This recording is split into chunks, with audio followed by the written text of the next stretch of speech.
Hey, you guys, like, share, and subscribe to the channel.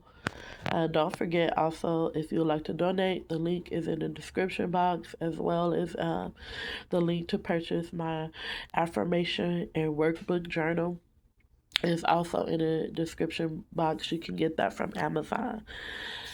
Um,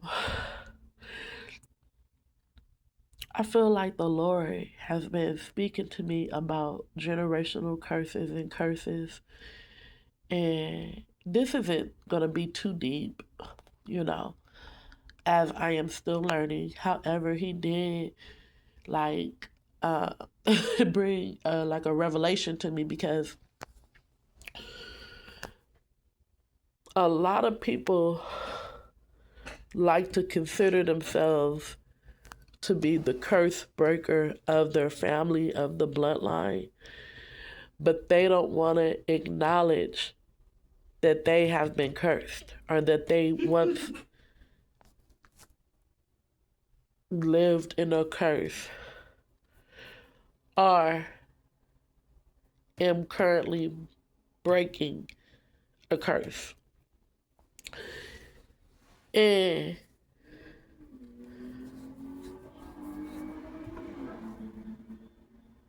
the reason why I'm saying this is because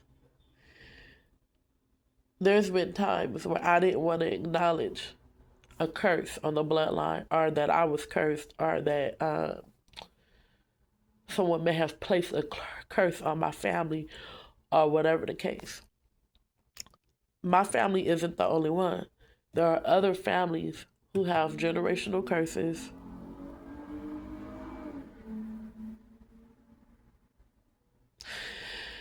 on their bloodline.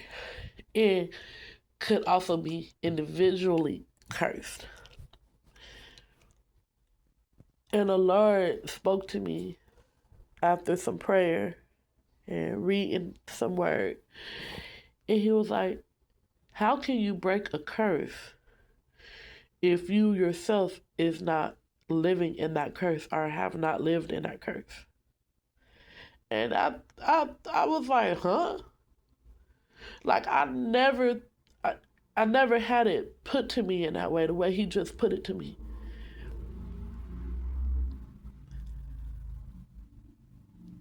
Again, how can you break a curse if you have not ever been in that curse? You can't break it. You can't break something that you are not in. And I'm like, okay. It never was put to me in that way. Because I had to really think about it, like, how can I break a curse off my bloodline, or off of myself, if I'm not cursed? If I'm not cursed, there's nothing to break. You understand? And so you cannot consider yourself to be the curse breaker of your generational bloodline, or the curse breaker of yourself, if you're not, if you haven't once lived in that curse, or if you aren't currently breaking that curse, or living in that curse at the moment, because there would be nothing to break. You understand?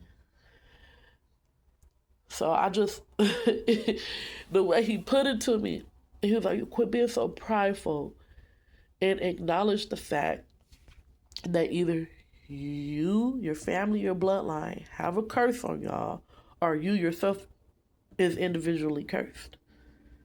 The first thing to do is to acknowledge it.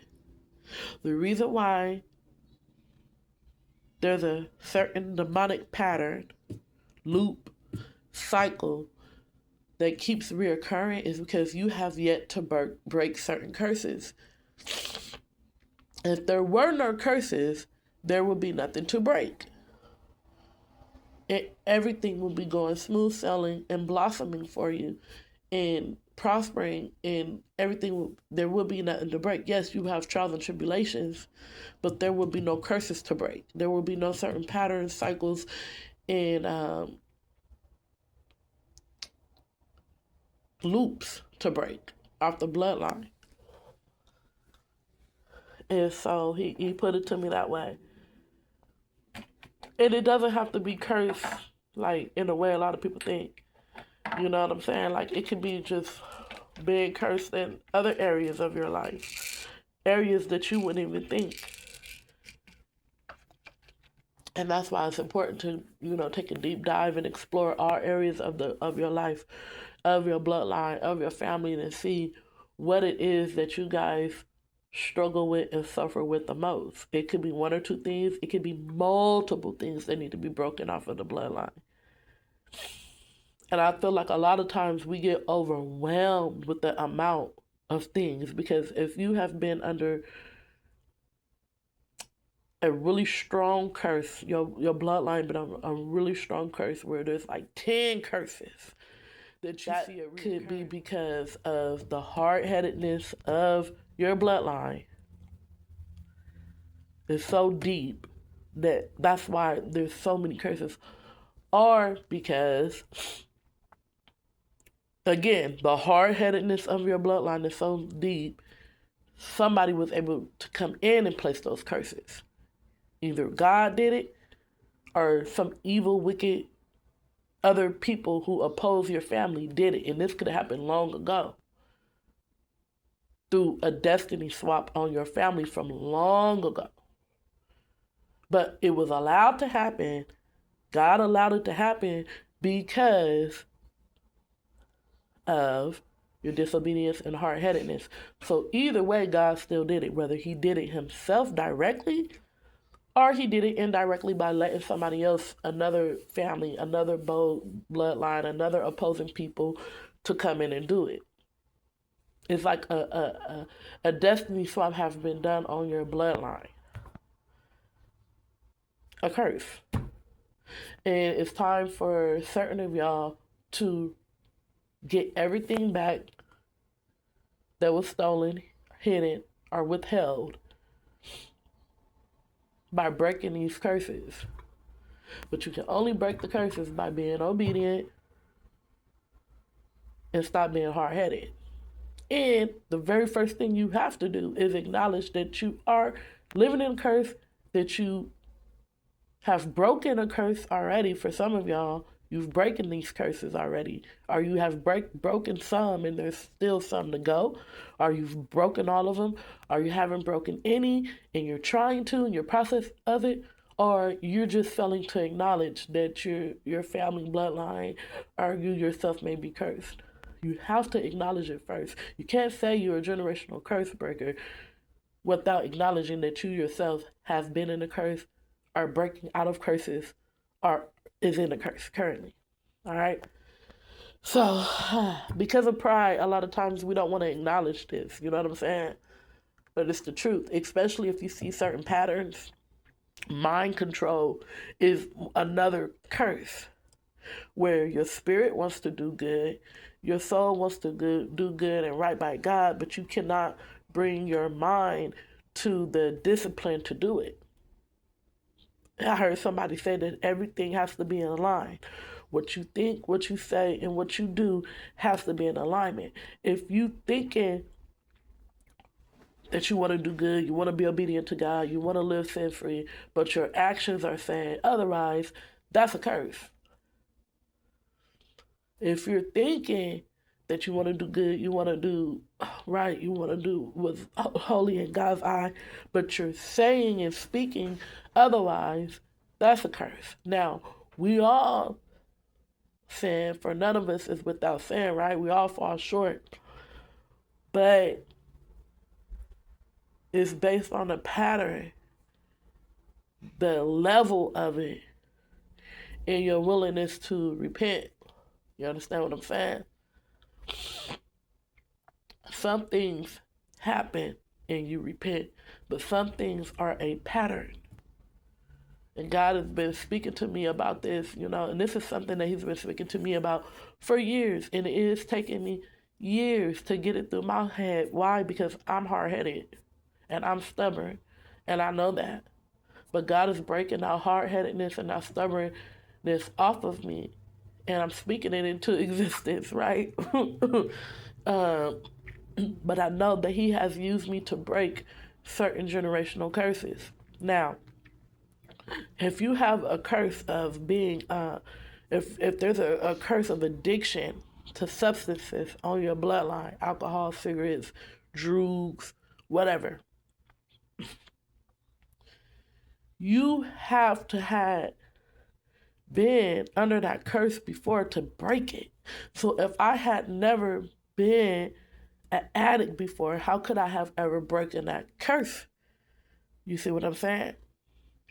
Had I never been in abusive situations, how could I have ever broken that type of curse off of a bloodline if I was never cursed by it? There would have been nothing to break. You see what I'm saying? Now, some people will beg to differ and be like, oh, well, I never was a drug addict or alcoholic or da da da da. So, but yeah, but at the same time, you may not have been, but is there a pattern in the history of multiple people? Then you were still under that curse. And you might still need to break that, even though you might have never partaken in it. You cannot break something that you yourself was not cursed by. So it might not be you, but maybe your grandparents. You're still cursed by that because they were. You might have, it's like the majority. You got to look at it like this. Who in your family, the people in your family, are the majority married or are the majority single, going through divorce, or in toxic relationships? Is the majority sober or is the majority alcoholics, drug addiction, addicted, and da da da da? That's a way that you could tell whether it's a curse or whether it's just, bad choices on the bloodline. Looking at your family members who are closest to you and seeing what is the pattern, what's happening the most. That's a good way to tell. Because you might have 10 sisters and brothers. One or two might be on drugs or whatever, alcoholics, or making bad toxic decisions, and the rest of y'all might be recovering or never even went down that road, being successful and everything. But now if it's 10 of y'all and all eight of y'all is everybody is like that, and there's only one or two that are, that's like a curse. That's a pattern. That's a demonic pattern. You get what I'm saying? That's a way that you can tell. That's a way that you can tell. All right. So I hope this makes sense. I'm not the most knowledgeable person when it comes to stuff like this. I just give it how it's given to me. You know what I'm saying? And so there's people who can beg to differ. There's people who have a different opinion or a different thought about it. I could not be all the way right regarding this, but this is the way the Lord gave it to me. So anyway, I love y'all. Like, share, subscribe. If you have a different of opinion or you would like to add more to what I just gave, be free. Feel free to do so in the comment section. As long as you're respectful, I will not be offended. I love y'all. Like, share, subscribe. Peace.